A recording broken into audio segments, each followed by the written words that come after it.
Well, hey there, everybody. Welcome back to my channel. I'm Bobbie, and this is Bobbie Reads Tarot. And today, you guys, I heard a little rumor from Jen Psaki that that Usha might be filing for divorce from JD. And I want to take a look at this one. So let's dive in. Before we get started, normally, you guys, I don't do big old long intros, okay? But I'm going to do a little something today.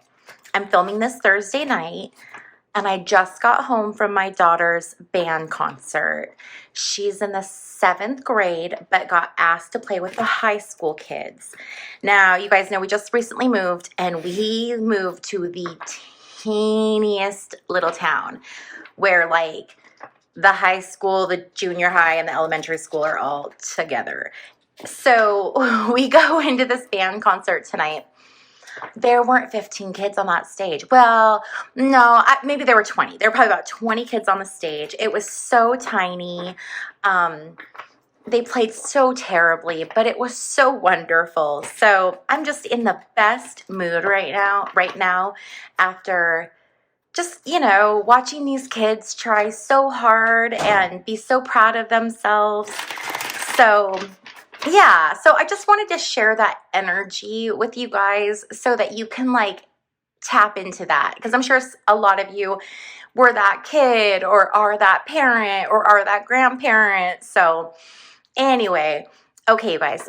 So let's take a look at what's going on with JD and with Usha. As always, my readings are for entertainment purposes only. Please do your own research, form your own opinion, and please be kind to one another in the comment section down below. The world is mean enough. We do not need to be mean to one another. Okay. The Two of Pentacles reverse. Okay, so obviously a decision needs to be made about something. And this is being off course. This is a card where people need to prioritize. And I'm wondering if this is Usha saying that she needs to prioritize probably her children, quite frankly. I'm surprised as a mother that she tolerated his rhetoric regarding the children as long as she has. The challenge that this is facing is the Hermit card. This is wisdom. This is solitude. She cannot stand by this anymore. She's wise enough to know where this is going, and I think she's taking the high road. I think she's taking the principled stand. I think she's relying on just very deep wisdom, and I also feel like she's ready for some solitude. She's done with it. The energy that they're coming from is the Two of Cups. I think she really loved him and had really, really big hopes about their future. And I feel like to him, for entertainment purposes only, she was his beard. I think that, because I've done so many readings on Peter Thiel and him, and Peter Thiel, again, for entertainment purposes only, is totally in love with JD Vance. So, but this was her earnestness. Like when she went into the relationship, she went in it for the right reasons. She thought she knew him, but then, he doesn't even know who he is. He changes. He's a chameleon. The energy of where the marriage is going is the Five of Pentacles. It's gonna get bad. And I'm wondering if he isn't gonna threaten her with hitting her with finances or financial hardships, or making it difficult for her to perhaps make money on her own. This could be a struggle. And I'm also very curious to see how the custody would pan out if they did get a divorce. Her goal, her aim, there's excess, overflow. It's out of balance. She does not like this. I feel like she's a very orderly person. She likes things just a very well, and I don't even think it's like orderly. I think it's anyone would want, something different than what he's giving her. And I'm wondering if she keeps a lot of secrets. And I don't think she realized how many secrets she was going to have to keep. I think that there's a lot of stuff that goes on with JD. I feel like there's a lot of, closeted homosexuality in the Republican Party.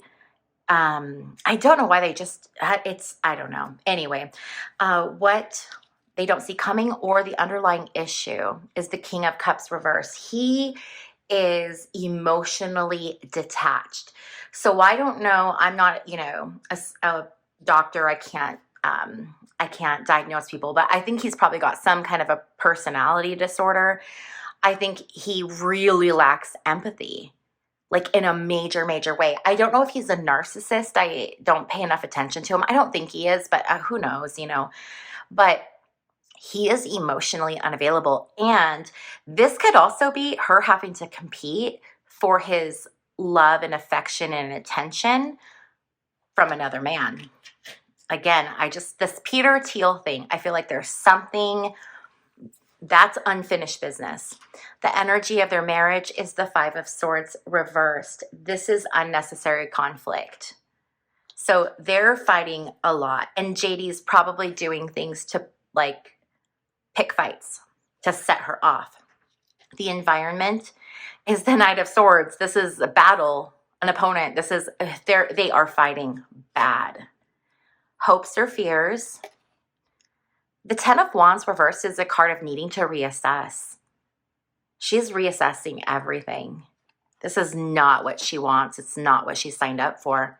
Final outcome for their marriage is the Death card. Yeah, it's done. This is the ending and then a new beginning for her. Wow. Wow, that was so clear. Oh, for sure, you guys. Okay, well, now I want to pull some What's the Vibe cards and just see what else we can learn about this relationship. If you guys are ever curious to know what cards I'm using, if you go to my website, which is just bobbiereads.com, there's a page that has all of the different decks I use. And if you click on the picture, it'll give you the deck information. And also, if you've ever wanted to book your own reading with me, you can do that on my website as well. There's a secure portal there. So I do live and recorded readings. So please make sure that you're paying attention to what you are purchasing. Okay, so Spirit, what else can you tell us about the relationship between Usha and JD? Running, blocked, tension. So obviously there's a lot of tension there. I feel like he's blocked her. He's I think emotionally has pulled away from her.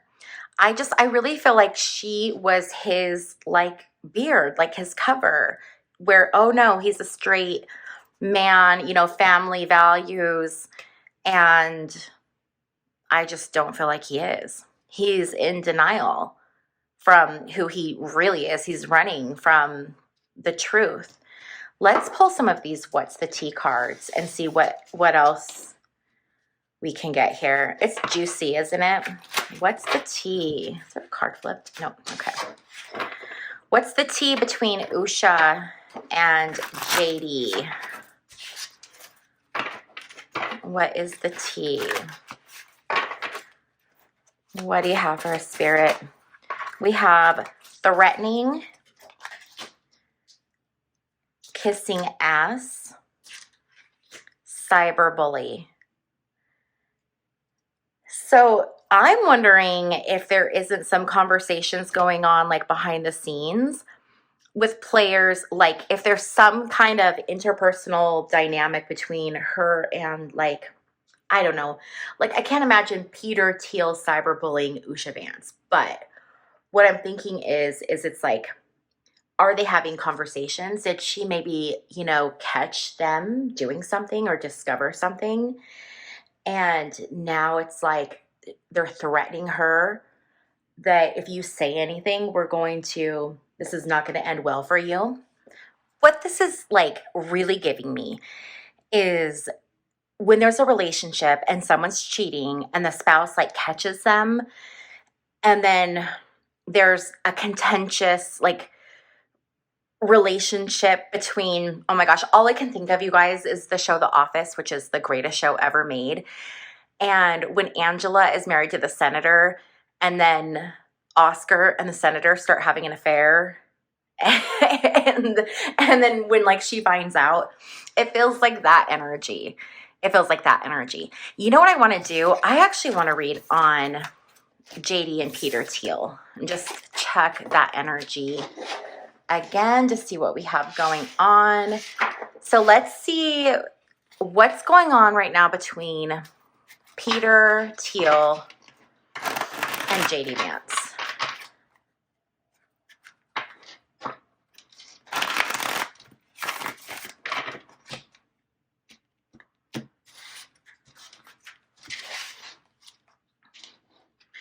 Knight of Cups reversed. This is someone who puts out an offer and it gets rebuked. And this has been the energy before. This is Peter Thiel wants to be with JD more than I think JD wants to be with Peter. And I feel like Peter has tried and has been, you know, rebuffed. The challenge that this is the challenge that their relationship faces is a financial one. I feel like JD, it's purely what he can get from Peter. And I'm almost wondering, like, if Peter weren't funding JD wouldn't be there. But I'm almost wondering, is JD gay, or is he gay for pay? You know? I don't know. That's kind of an interesting thing as well. Or maybe he's bi. The energy that their situation is coming from is the Hierophant. So this is very interesting energy. The Hierophant is the card that's all about organizations, like institutions. This is the card of the church. And this is very orderly. This to me is Peter basically propping up JD to get him in the position where he would be selected for government. Peter Thiel did the largest, like, private donation to a campaign ever when JD ran. I think, wasn't JD in the Senate or something? Oh, but where this is going is the Justice card. This is a karma card. I feel like things are going to catch up to JD.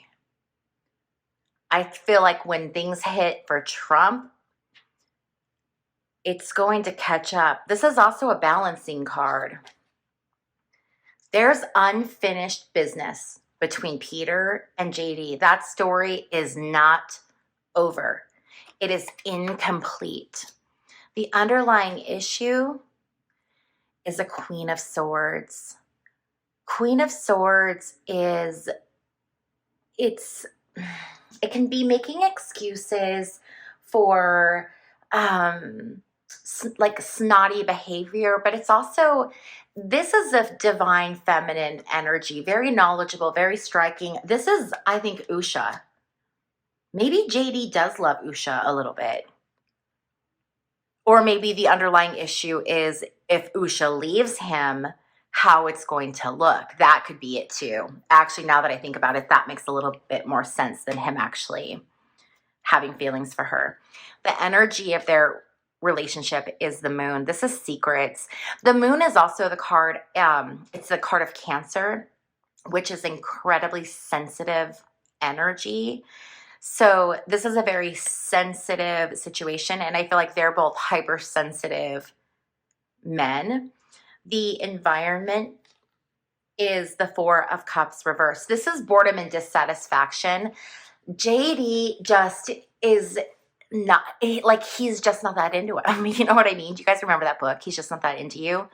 That's JD and Peter. JD's like, ugh. Like, he's just doing it for the benefits that he gets. That's it. The environment is trying to hold on. Peter is desperately trying to hold on, and he's using money to anchor down JD. And final outcome for their relationship is the Four of Swords reversed. Four of Swords reversed is taking a time out. It is a card of caution. And it's, it's the card of social unrest. And we're seeing a lot of interesting, things going, not even interesting, terrifying things that are going on around in the world that are causing lots of social unrest. So how will that impact this relationship? I don't know. We'll have to wait and see.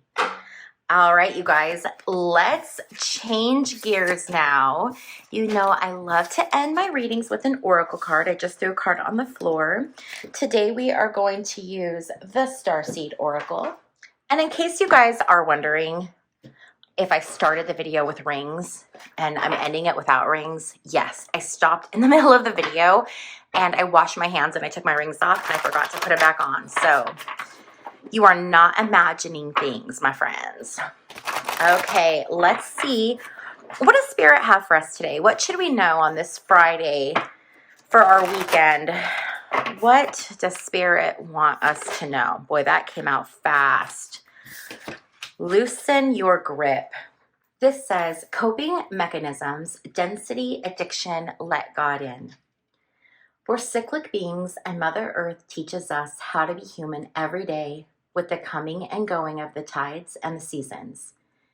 If you're clinging to anything, you're resisting the natural flow of who you are. The things we cling to are so often those we most need to let go of. The food, the substances, the relationship, the job, the people-pleasing.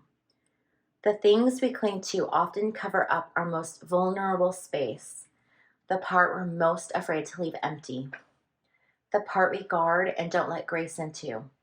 But by keeping that space covered with something that doesn't serve us, or clinging to it for fear of it not staying of its own accord, we prevent ourselves from receiving the things that will. A Course in Miracles tells us, whatever we leave empty, grace will fill. And the Buddha said, you can only lose what you cling to. Indeed, both are true. If this card appears, you're being called to find the courage to loosen your grip and give up control, to release your coping mechanisms and leave space for grace and God to enter, to surrender all that feels dense to the divine. Loosening your grip doesn't mean that what you're clinging to will go away. It may, or it might stay, but you can be sure that what is for you will find you, and you'll breathe easier knowing that you've shifted from relying on your own strength to surrendering to the grace of life. This is a topic that has been coming up a lot when I do personal readings for people. This concept of allowing. I think when we desire something, when we're trying to manifest something, we go into overdrive thinking of how we're going to get what we desire and what we need to do to bring it into our life. And what we do is we get in our own way and we get into Spirit's way, and it takes twice as long than if we were to just ask for what we want, what we desire, and then let go of it, allow the universe to bring it to us the way that Spirit wants to bring it to us. I see so many people that are just, and I think too, it's this fear, right? Because we've been in these very uncertain times. So I think it's only natural or normal to try to like hold on to things and to control it so that you feel some sense of security and safety. The thought of completely letting go is actually an incredibly terrifying thought. But when you get there mentally, when you get to the point where you can say, I know with certainty that the universe is going to provide for me that which I need, that which I desire, that which, I want, as long as it's in my highest and best good. And then believing in it. I've manifested some really amazing things in my life. You know, I've shared stories I manifested. I won a car, like a free car, a brand new car. I've won all kinds of crazy things. I've ended up in amazing situations. My home right now is a home that I manifested. And the number one thing that changed the speed at which I receive what I'm manifesting is when I learn to allow. When I let go of trying to figure out how I was going to get what I wanted, and I just let spirit figure it out and bring it to me. I have had, I mean, just amazing. I had the dream that, like, the job I wanted, not my dream job, but the exact job I wanted, remote, just an analyst, not in charge of anyone. I did not want to be anyone's supervisor, but I wanted a really good wage. And I had a headhunter, this was a few years ago, reach out to me on LinkedIn and offer me exactly that for a job I hadn't even applied for. So I'm telling you, like, as scary as it is, once you learn to just let go, you will be amazed at how quickly you begin to manifest into your life those things that you've been wanting. All right, you guys, if you're still with me, please be sure to give this video a thumbs up. And if you have not yet subscribed, please consider subscribing. It is a free way to help out my channel and it helps out so much. And if you would like to take your support of my channel one step further, you can become a member. Members get access to member exclusive content and we have a good time over there. So you can check that out. The info is in that description box down below. Click where it says more, it'll expand and it's all in there. All right, you guys. I want to thank you so much for hanging out with me while I flip cards, and I will see you in my next video. Bye.